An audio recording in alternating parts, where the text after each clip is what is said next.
चतुर्थ सोपान किष्किंधा कांड। प्रसंग है समुद्र लांघने का परामर्श। जाम्बवंत का हनुमान को बल याद दिलाकर उत्साहित करना।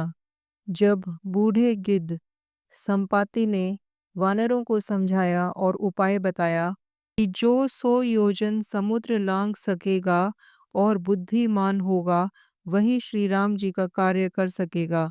निराश होकर घबराओ मत, मुझे देखो, मन में धीरज धरो। देखो श्री राम जी की कृपा से मेरा शरीर कैसा हो गया। पापी भी जिसका नाम स्मरण करके अत्यंत अपार भवसागर से तर जाते हैं, तुम उनके दूत हो। अतः कायरता छोड़कर श्री राम जी को हृदय में धारण करके उपाय करो। तो वानरों में उत्साह जाग गया। काकभूषुंडी जी कहते हैं, हे गरुड़, इस प्रकार कहकर जब गिद्धराज चला गया तब वानरों के मन में अत्यंत विस्मय हुआ। सब किसी ने अपना अपना बल कहा, पर समुद्र के पार जाने में सभी ने संदेह प्रकट किया। ऋक्षराज जाम्बवान कहने लगे, मैं अब बूढ़ा हो गया, शरीर में पहले वाले बल का लेश भी नहीं रहा। जब खर के शत्रु श्री राम वामन बने थे तब मैं जवान था और मुझ में बड़ा बल था। बलि के बांधते समय प्रभु इतने बढ़े कि उस शरीर का वर्णन नहीं किया जा सकता, किंतु मैंने 2 ही घड़ी में दौड़कर उस शरीर की 7 प्रदक्षिणाएं कर ली।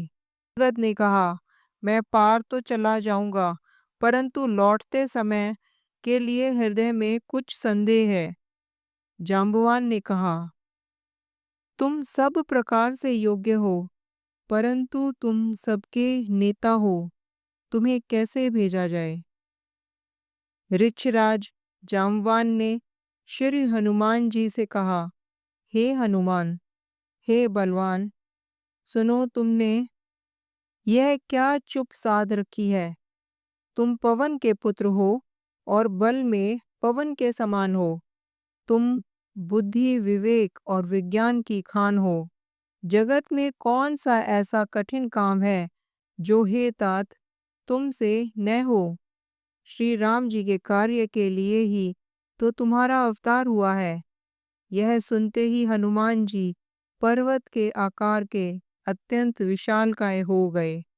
उनका सोने का सा रंग है, शरीर पर तेज सुशोभित है, मानो दूसरा पर्वतों का राजा सुमेरु हो। हनुमान जी ने बार बार सिंहनाद करके कहा, मैं इस खारे समुद्र को खेल में ही लांघ सकता हूँ और सहायकों सहित रावण को मारकर त्रिकूट पर्वत को उखाड़कर यहाँ ला सकता हूँ। हे जाम्बवान, मैं तुमसे पूछता हूँ, तुम मुझे उचित सीख देना कि मुझे क्या करना चाहिए। जाम्बवान ने कहा, हे तात, तुम जाकर इतना ही करो कि सीता जी को देखकर लौट आओ और उनकी खबर कह दो। फिर कमल नयन श्री राम जी अपने बाहुबल से ही राक्षसों का संहार कर सीता जी को ले आएंगे। केवल खेल के लिए ही वे वानरों की सेना साथ लेंगे। वानरों की सेना साथ लेकर राक्षसों का संहार करके श्री राम जी सीता जी को लेकर आएंगे।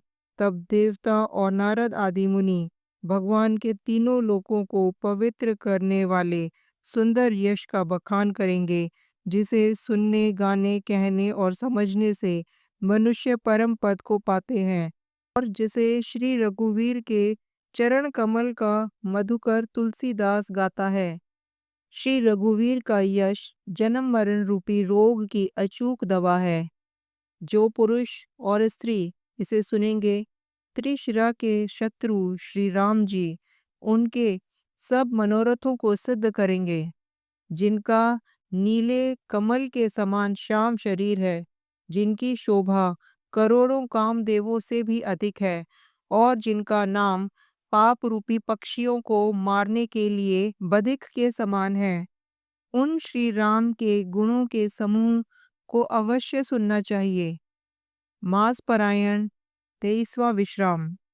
कलयुग के समस्त पापों के नाश करने वाले श्री रामचरितमानस का यह चौथा सोपान समाप्त हुआ। किष्किंधा कांड समाप्त।